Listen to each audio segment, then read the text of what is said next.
Dan Bapak, Ibu, dan saudara-saudara sekalian, harus membuat kebijakan yang fokus dengan skala prioritas yang jelas. Fokus dan skala prioritas yang jelas. Sehingga nanti alokasi anggarannya juga lebih fokus dan lebih terkonsentrasi.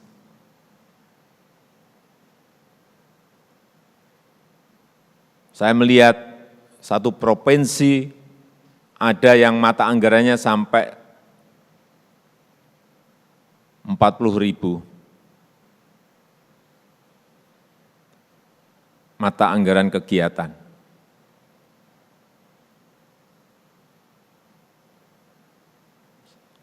Menurut saya, semakin sedikit kegiatan akan semakin secara manajemen, semakin gampang kontrolnya, semakin gampang ngeceknya, dan hasilnya akan semakin kelihatan. Oleh sebab itu saya titip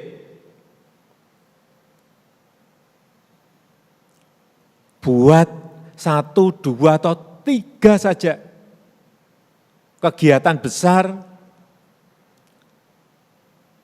yang anggarannya dikonsentrasikan ke sana, sehingga hasilnya bisa dilihat, dirasakan manfaatnya oleh masyarakat.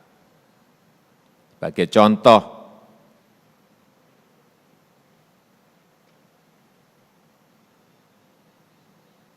ada anggaran di sebuah kabupaten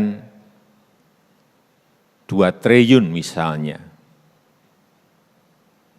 Hati-hati, saya titip yang namanya belanja aparatur dan belanja pembangunan, belanja aparatur dan belanja modal dilihat. Gedean yang mana? Usahakan agar belanja pembangunan, belanja modal itu lebih besar dari belanja aparatur. Kalau sudah ketemu belanja pembangunan, belanja modal, jangan sampai yang namanya anggaran itu dibagi rata ke masing-masing unit, ke masing-masing dinas.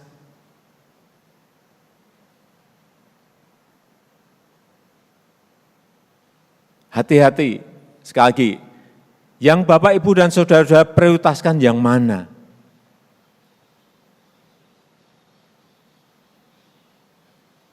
Berikan 2 prioritas atau maksimal 3 prioritas. Udah, anggaran itu konsentrasikan ke sana, 60%. Sisanya baru diberikan ke unit-unit yang lain. Sehingga menjadi jelas, saya mau jalan di kabupaten saya sampai di desa-desa mulus, ya sudah, anggaran konsentrasikan ke sana. Selama mungkin setahun atau 2 tahun, selesai ganti lagi. Saya mau konsentrasi ke pembangunan pasar yang ada di seluruh kabupaten. Ada pasar misalnya 60 pasar, selesaikan dalam setahun atau 2 tahun, rampung. Sehingga rakyat melihat. Atau ingin membangun sekolah, sekolah di kabupaten saya harus bagus semuanya.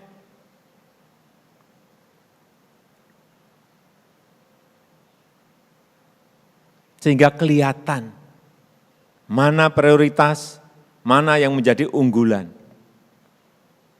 Jangan sampai sekali lagi yang namanya anggaran itu diecer-ecer di setiap dinas, di setiap unit. Sehingga setiap tahun itu anggaran ya terbelanjakan, tetapi tidak ada baunya sama sekali. Tidak dirasakan oleh kemanfaatannya oleh rakyat. Hati-hati dengan ini karena anggaran APBD itu bisa men-trigger pertumbuhan ekonomi di daerah Bapak Ibu semuanya.